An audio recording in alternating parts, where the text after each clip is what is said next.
These takeaways from Dr. Joe Dispenza's advanced week-long retreat are changing how I do everything. So make sure you stay until the end of the video to get everything this one has to offer. What's up? What's going on? My name is Sabrina and welcome back to the channel. Here in the Better You space, we teach creatives, dreamers, and entrepreneurs how to train their minds to make their daydreams their real daily lives. If you're looking for a deeper transformation, feel free to check out our All You Need to Know in One signature program, Unleash Your Life, or private mentorship. The links for those will be left in the description below, and let's get into it. Okay, I have to admit, these takeaways in the part 2 are not from Dr. Joe Dispenza's teachings, but rather from the people that I met there. I was around some of the most brilliant and successful people in this event, and it was so cool to get to meet them. And half of going to a retreat is meeting the people that are there. So I want to share some of my favorite takeaways that I got from the beautiful souls that I met at the retreat. And the first thing that I want to talk about is literally changing everything for me, and it is closing loops. Now, what do I mean by this? How many times do you start something and don't finish it?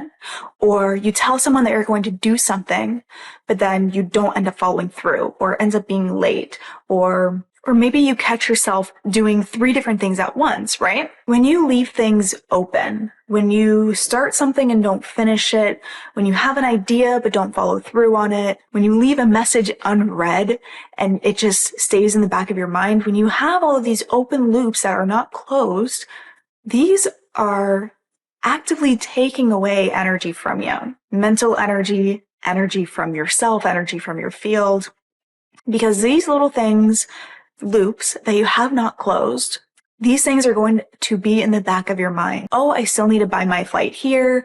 Oh, I still need to message this person back. Oh, I still need to do this thing for that person, this thing for that client, this thing for that business partner, this thing to post on social media. I need to get back to my attorney for this.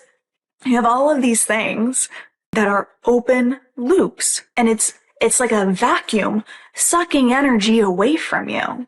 Now think about how much energy you will get as soon as you start closing these loops. I just want you to think about, okay, me speaking of loops and just describing them for a second. I just want you to think about how many loops do you have open? How many loops do you have open? Because it was one of my, who I would consider a good friend now, that I met at the retreat, and he was sharing this concept with me and another girl, and we both were looking at him and we were like, damn. Like, we've got a lot of loops open.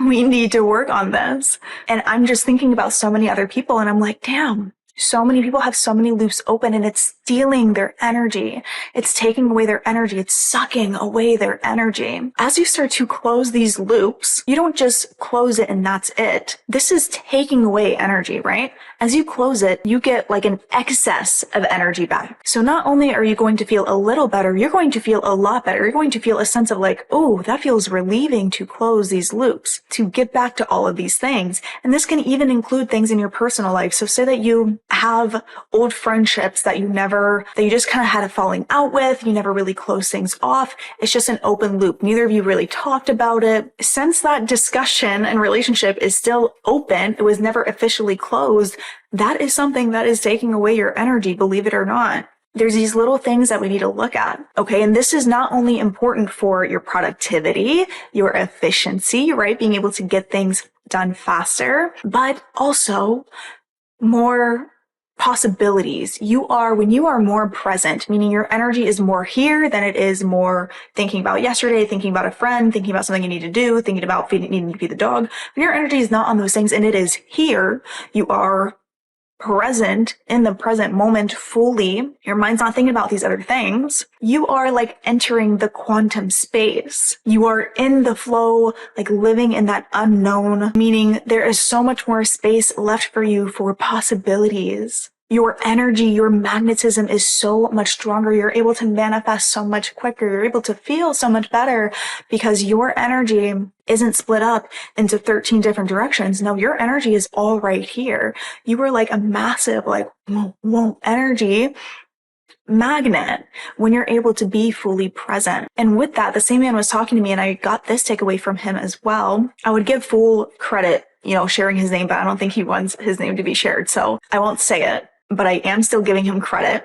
And this is focusing on how you work more than focusing on the work itself. You need to have a good foundation, a good structure for you to flow in, right? We need like the masculine to hold the feminine. We need structure and foundation to flow our ideas and to flow our creation and our inspiration. If we don't have like structured, and I know this might sound boring, but I mean, it kind of is what it is. It's part of the process. If we don't have like structured daily plans or structured daily habits, or processes to outsource and practices to streamline your work, you're not going to give yourself enough space to hold the creativity and inspiration and fresh ideas. It's going to be like a wobbly, wonky holder, and your ideas are going to kind of flow all over the place and not really have much strength to get its 2 feet on the ground and to be something real.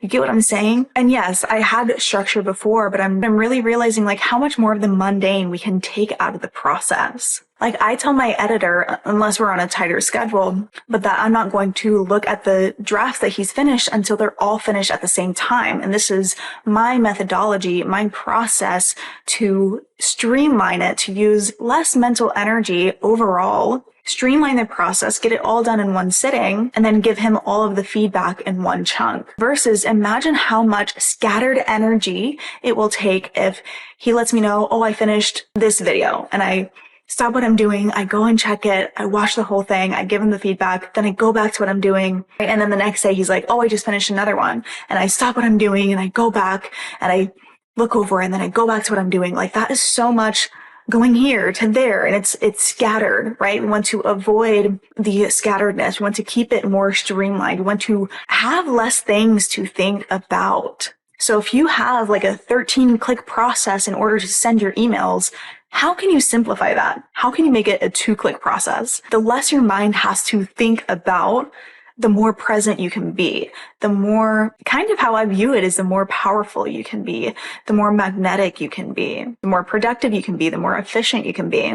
And then instead of thinking about your 13-step process, which is kind of goes hand in hand with the concept of closing loops, but without having to think about your 13-step process and instead think about the 2 steps, the more mental energy you can spend thinking about how to revolutionize your industry, the more you can sit in your creative flow and have those bomb-ass ideas. So me sharing this takeaway, I want you to think about what are all of the mundane tasks that you do in your life, in your business, in your craft, in your career. How can you spend less mental energy doing those mundane tasks and spend more mental energy being present and spending it on your creative flow? How can you simplify your processes even more? And this also slips into my third takeaway, which is focusing on less, keeping the focus in a more coherent state rather than focusing on so many different things at once. Really avoid that shiny object syndrome that, oh, I want to do this and I want to do that and I want to do this and I want to do that and I want to do this and that and this and that and this and that. So you have 13 different projects on your board, different workshops, different courses, different things you want to do. It's going to take so much more time and energy to fulfill each of those things. So your energy might be split up into all of these different things, but when you condense it down and laser focus into 1 or 2 things, that energy like exponentializes onto each other. It builds on each other. So not only are you taking, and I hope you understand what I'm getting at here, not only are you like adding up the amount of each of these energies together, but they're compounding on each other. So the energy being used to focus on 1 or 2 tasks is actually more than the sum of energy being used to focus on these 13 tasks.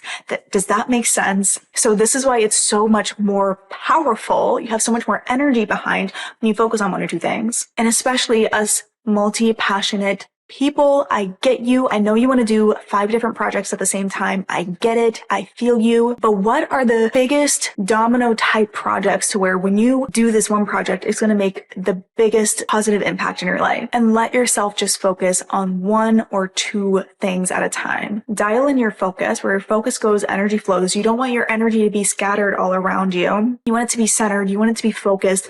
You want it to be like a laser beam of coherent, in wave together function, and you can't do that when you're focusing on so many different things. And then I want to say with those one or two things, since you're not focusing on so many things at once, do those one or two things, constantly improve on those one or two things.